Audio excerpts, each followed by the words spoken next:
You know, people always tell me, oh, you can't judge a book by its cover, judging covers is bad, but like, what else am I supposed to do? As the incredible Phineas and Ferb episode The Chronicles of Meep once said, Mom, that's why books have covers, to judge them.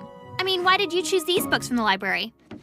They looked interesting. So?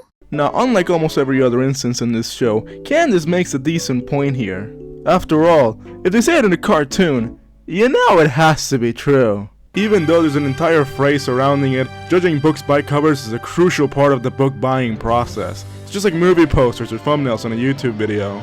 So often the quality of a cover is used by consumers to determine the quality of a book. After all, if you walk into your local bookshop with literally hundreds of titles up for selection, and you could pick whichever one you want with nobody telling you what you can or can't read, are you really gonna get this one? Now, this begs the question, what makes for a good book cover? Frankly, I have no idea. You're not really talking to a graphic designer here. However, you know, I'm the guy with the YouTube channel here, so fuck you.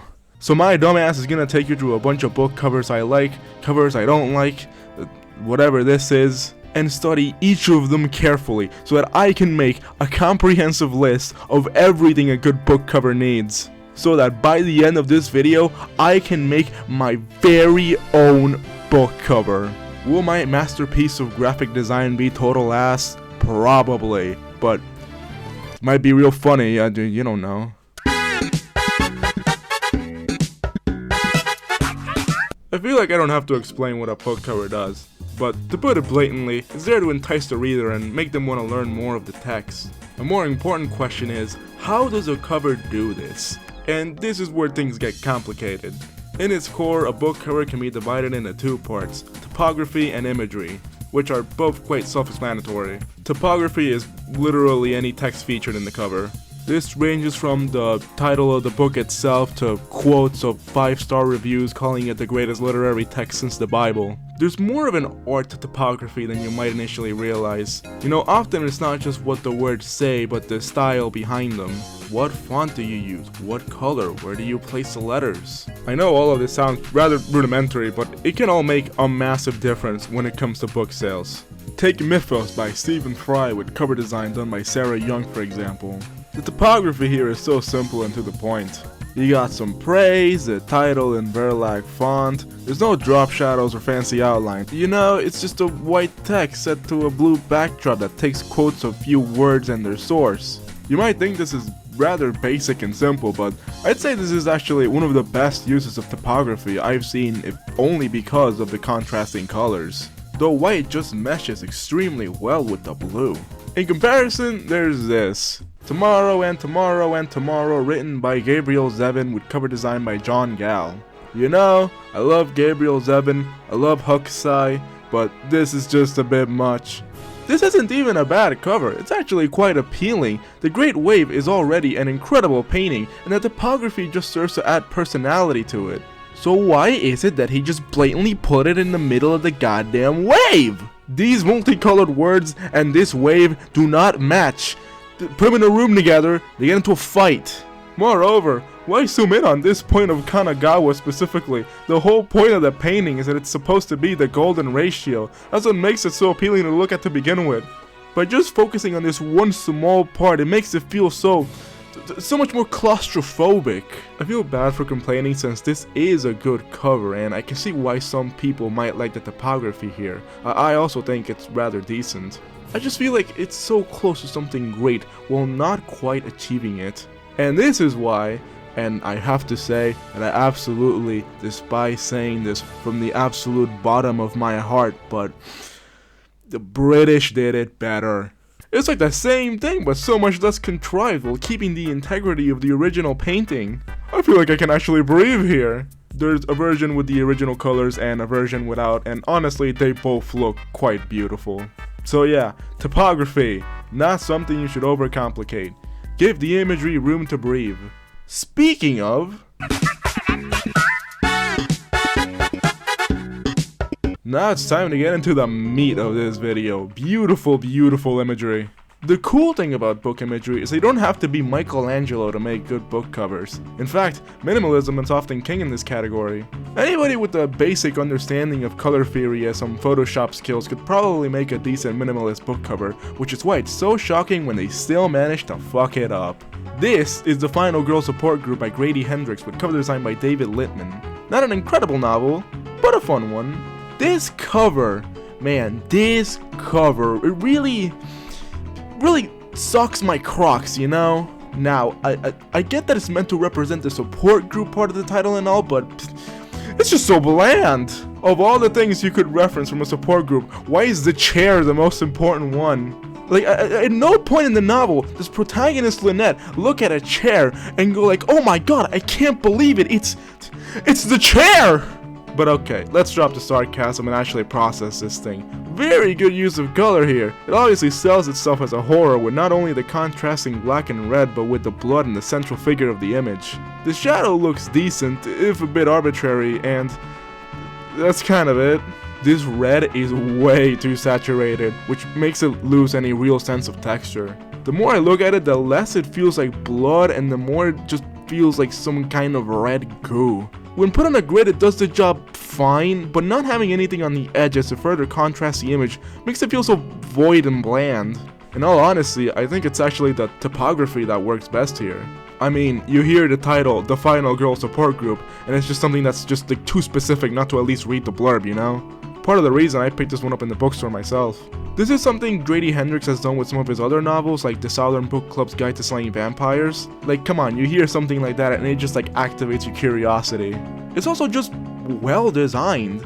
The use of what I believe to be a variant of the Futura font in unison with the blood spatter and shadows make it look quite clean. Now there are some decisions I don't understand, like why the eye is hiding behind the chair, but who knows, maybe that's the real Final Girl Support Group.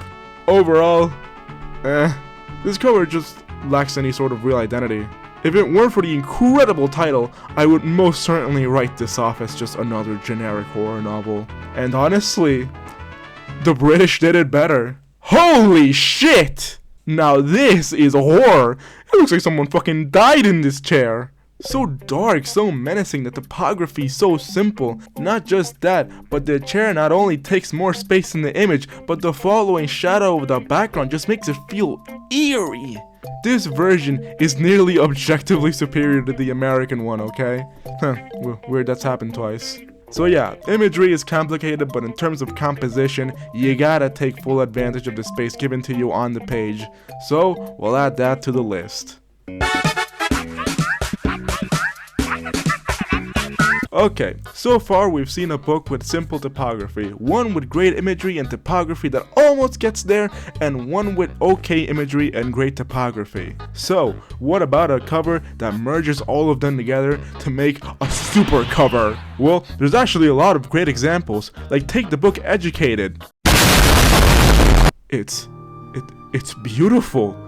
I'm gonna shed a goddamn tear. The red mixes so well with the orange and yellow that unite to make the shape of a pencil, which perfectly fits with the theme about a girl going to college after being abused for years by her Mormon family. It's so good, and I don't have it with me right now, so that sucks. But I do have another great cover, The Idiot by Elif Batuman, with cover design by Aino Maija Metsola. Apologies if I butchered your name there. God, this just looks so nice. I had never actually heard of this book before I saw it in the bookstore, and a big reason I decided to check it out was because of the eye-catching cover that worked so well, in big part because of its understanding of color theory. Now, color theory is vast and there's not really one definitive theory that works perfectly, but in my research there are two basic rules that are generally followed. 1. Each color gives off some kind of emotion. You were probably taught this in high school. Whether we like it or not, red will always piss us off, blue will make us feel calm, and purple is exclusively for rich people. Don't question it, that's just how our brain works. 2. Color clashing is a big part of what makes an image appeasing to look at. Again, there's no defining clash of colors, but a decent way of looking at it is with the color wheel. Pick a color and then look where the opposite color is, and there's a good chance those two colors mesh well with each other. Again, this isn't always the case, and color theory goes so much further beyond this, but it's a decent rule of thumb. With this in mind, applying these theories to book covers, you want each of the colors used to represent the emotions you want to convey, something the idiot does to near perfection. There's red, yes, but mainly blue and yellow. Blue being representative of calm and yellow of happiness, which in combination with the red gave off a feeling of youth and even naivety. In fact, it kind of feels like a student just splattered the colors onto a canvas and worked with the results. Something that perfectly encapsulates a book about a young girl in Harvard trying to figure out what she wants in life. The typography blends in perfectly with the background while still being readable. The central focus of the image is strong, but the outer corners aren't neglected. Even the quotes give the emotion of being young and stupid, which is what the book is all about. This is minimalism at its best. Now, I know what you're thinking right now. You think I'm gonna pull the rug under you and show you the superior British version. But ha! You dumb buffoon! The version I've been showing you is the British version! I bet you feel dumb right now. But now that I've made this epic reveal, I feel like we do owe it to Elif Batuman to at least check out the American version of the cover. Just gotta look it up real quick. Okay, here it is. It's just a fucking rock! What does this even have to do with the novel? Going back to the list, colors are so crucially important, not only so that they clash, but also so that each individual color gives off the desired emotion. So, good color is going on the list. Now, everything I've talked so far is far from everything that makes a good book cover, but I feel like I've at least scratched the surface or covered the grounds of what makes for the basics of cover design. So, with this information, I set out on my quest to create my book cover.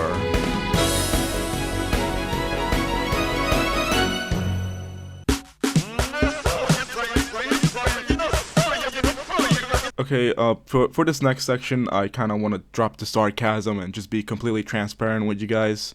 Originally, my plan for this make my own cover segment was just to, like, I don't know, bust out the iPad, make a quick sketch, put some color on it, and have a little ta-da moment at the end of the video. But who would have guessed, making a book cover that actually looked halfway decent was so much more of a pain in the ass than I expected. I tried sketching, I tried inking, I tried color, but it felt like no matter what I did, nothing ever came out, like, decent. The first thing I came up with was this, you know, just like a little boat in the distance. You know, cliche I guess, but the sketch made it look kinda decent. But my god, when I brought it over to the iPad, holy shit, did it downgrade. This looks like it was made by a goddamn 5-year-old. Like, you can tell I really just went on Photoshop and I just used like the basic text with a little drop shadow on it, called it a day, and yeah, it looks pretty god-awful. I tried going back and like maybe changing a few things, but it was just not working. And this was so frustrating since this entire video was already like written and recorded, and I did not feel comfortable having like my big ta-da moment lead to just the biggest disappointment in the world, especially after I spent so long criticizing all these other book covers. I tried sketching and sketching, but so often I just fell into the same pitfalls I've been criticizing people for. To be frank, I was driving myself crazy. At one point I just said, fuck it. If I couldn't deliver anything worthwhile for this conclusion of the video, then I might as well just scrap the whole idea. I kept editing regardless, but the whole idea of the book cover just kept gnawing at me. I hit a wall, and instead of trying to overcome it, I just avoided it. And that pissed me off. Why am I admitting defeat so easily? As Goku once said, remember what you learned in our training, and trust yourself.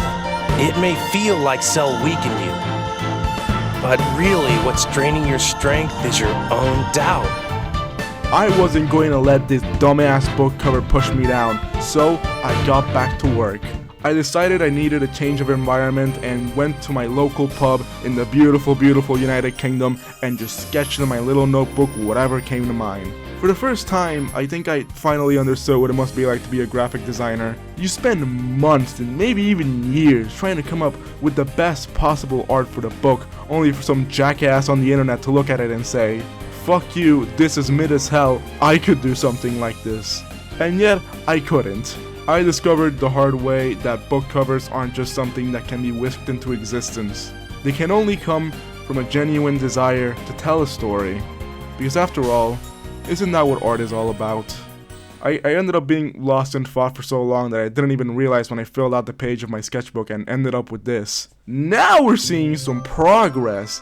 It's still not great. It's really just like a bunch of shapes, but there's like a craft behind it. You know, I like it. If I saw like a much nicer version of this sketch at a bookstore, I might be halfway intrigued. But I still wasn't satisfied. Now that I had achieved the confidence necessary to create, I could finally go back to the iPad and have my ta-da moment. I very much leaned into the red and black color contrast to kind of give this like horror-esque feel, and I think it kind of works. I kind of like it. It's not the greatest thing in the world. It's a little cliche, the colors are flat, the typography needs some work, but god damn it, I can at least say it's mine. Because at the end of the day, this cover isn't just one cover that poofed into existence. It's the series of other covers that came before it that gave me the minimum amount of knowledge and experience necessary to create this. It's so easy to look at somebody else's work and think that their abilities to draw and design are innate. But maybe book covers are more than just what we see in the moment. Maybe they're more than just color vomit or misplaced imagery. Maybe they represent an idea. Passion. Shout out to all the people whose covers I talked about today, even the ones I criticized. You know, being a graphic designer is hard, and I really appreciate all the work they've put into making these books as appealing as they are. Subscribe for more book covers, and I'll see you in the next video.